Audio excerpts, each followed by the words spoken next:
ছিল ফলের গ্রাম, যেখানে সব ধরনের ফল বসবাস করত। ওই গ্রামে থাকত দুই বন্ধু, কমলা আর আপেল। আজকে খেলায় আমি জিতবো। দেখি কে জেতে। তাদের গ্রামে জুস প্রতিযোগিতার আয়োজন করা হলো। দুই বন্ধু আপেল আর কমলা আমরা যদি এই প্রতিযোগিতায় জিতি, হ্যাঁ, তাহলে পুরো শহর আমাদের চিনবে। চল একসাথে নতুন জুস বানাই। দুই বন্ধু মিলে জুস বানাচ্ছিল। এইবার মনে হয় দারুণ কিছু হবে। আর একটু লেবুর রস দে। উফ, এটা তো প্রায় উড়ে যাচ্ছিল। এইবার মনে হয় পুরস্কারটা আমরাই পাবো। অবশ্যই পুরস্কার আমাদের পেতেই হবে। উফ, এটা ভেবেই আমার অনেক আনন্দ লাগছে। যদি পুরো পুরস্কারটা আমি একাই পাই।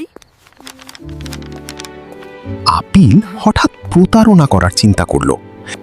আমি ওই অ্যাপেলের থেকে রেসিপিটা কিনে নিব, আর আমি ওই দুইজনকে পুরস্কার পেতে দিব না। রেসিপিটার দাম কত চাও? 5 লাখ গোল্ড কয়েন। সেই তাদের জুস বানানোর রেসিপি নিয়ে ড্রাগনের কাছে বিক্রি করে দিল। তাদের গ্রামে জুস কম্পিটিশন শুরু হলো। কিন্তু আজকে আমরা অবশ্যই জিতব। হ্যাঁ, অবশ্যই আমরা জিতব। হঠাৎ ড্রাগন হাজির হলো। কম্পিটিশন জুড়ে শুরু হলো হইচই। এই শহরের সেরা জুস এখন আমার। এটা তো একই জুস। এটা একই রেসিপি কেমন সম্ভব? আমি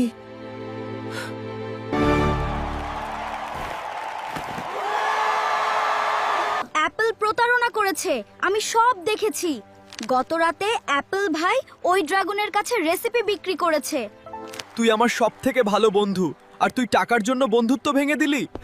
আমি ভুল করছি বন্ধু। আমি টাকার লোভ সামলাতে পারিনি।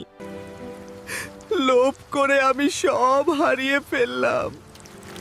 আপেল রাস্তা দিয়ে একা বসেছিল। তখনই তার বন্ধু কমলা আসলো। আমাকে মাফ করে দে বন্ধু, আমি ভুল করে ফেলছি। ভুল সবাই করে, কিন্তু বিশ্বাস ভাঙা খুব কষ্টের। তুই চাইলে আর কখনো আমার সাথে কথা না বললেও পারতি। সত্যি, অনুতপ্ত হলে মানুষ বদলাতে পারে। আপেল তার ভুলই বুঝি পরিবর্তন হতে শুরু করলো। অ্যাপল তো পুরো বদলে গেছে। আগে আমি শুধু নিজের কথা ভাবতাম। এখন সবাই সাহায্য করতে চাই। এই নাও, তোমার জন্য খাবার এনেছি। ধন্যবাদ ভাইয়া। তুই সবসময় সবাইকে সাহায্য করিস কিভাবে? বন্ধুত্ব মানে শুধু আনন্দ না, বিশ্বাসও। আর সেই বিশ্বাস কখনো ভাঙা উচিত না। জীবনে ভুল হতেই পারে, কিন্তু সেই ভুল থেকে শিক্ষা নেওয়াটাই সবচেয়ে বড় ব্যাপার। মানুষের আসল মূল্য তার ব্যবহারে। আজ আমি সেটা বুঝেছি। আমি আমার ভুলের জন্য লজ্জিত। অ্যাপল ভাইয়া এখন অনেক ভালো। ভালো হতে কখনো দেরি হয় না। দুই বন্ধু সিদ্ধান্ত নিল তারা আবার জুস প্রতিযোগিতা করবে। এইবার কিন্তু আমরা একসাথে সব করব। হ্যাঁ, আর এইবার আমাদের বিজয় হবেই। তুই পাশে না থাকলে আমি বদলাতে পারতাম না। তোর প্রতি আমি কৃতজ্ঞ। সত্যিকারের বন্ধু কখনো সহজে ছেড়ে যায় না। বন্ধুত্ব জিন্দাবাদ। আমি আজ শিখেছি, টাকার চেয়ে বিশ্বাস বড়, আর ক্ষমা মানুষকে নতুন সুযোগ দেয়। লোভ শেষ পর্যন্ত কাউকেই সুখ দেয় না। ড্রাগন সে তার ভুল বুঝতে পারল। আমরা এই গল্প থেকে শিখলাম, লোভ কখনো কারো মঙ্গল করে না। আসুন সবাই লোভ করা থেকে বিরত থাকি।